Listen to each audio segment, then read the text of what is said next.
Welcome to your new MakerBot Digitizer desktop 3D scanner.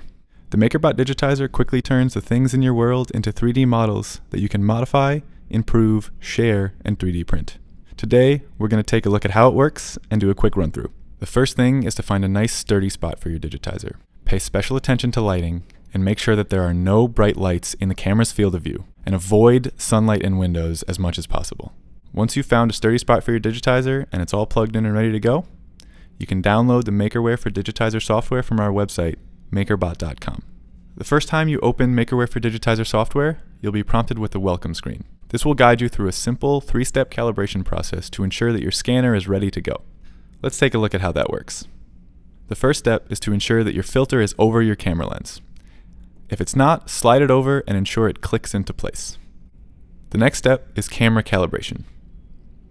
To perform it, take your calibration tool, ensure that the A is pointing upward, and fit the peg on the bottom into the center hole in the turntable. Click in the software to continue.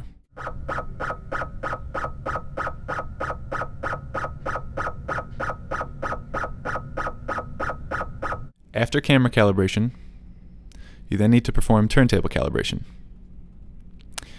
Your calibration tool should be flipped over so that the B is pointing upward, and again the peg on the bottom fits into the center hole in your turntable.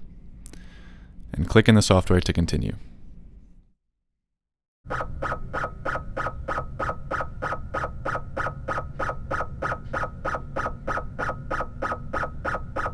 Finally, you need to calibrate your lasers. Remove the insert from the calibration tool. Make sure the C is pointing upward, and place it in the center of the turntable as shown.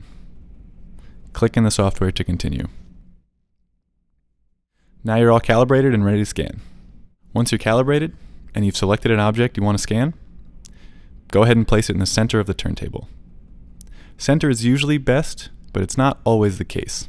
Feel free to experiment with object positioning. In the software, you'll see the new scan screen. You'll notice the camera feed is very dark. This is good. This tells you that there are no lights flooding your camera. Now, select the shade of your object. There are 3 settings: light, medium, and dark. Select the one that best suits your object. Then click Start Scan to get the whole process moving. You'll notice your first laser will turn on and your object will begin to rotate. The laser light is reflecting off the object into the camera sensor, and the software is processing it into a 3D point cloud on screen. After the first rotation completes, the lasers will switch and it will do another full rotation. You will then have 2 point clouds that will then be merged and meshed together into a 3D printable watertight mesh.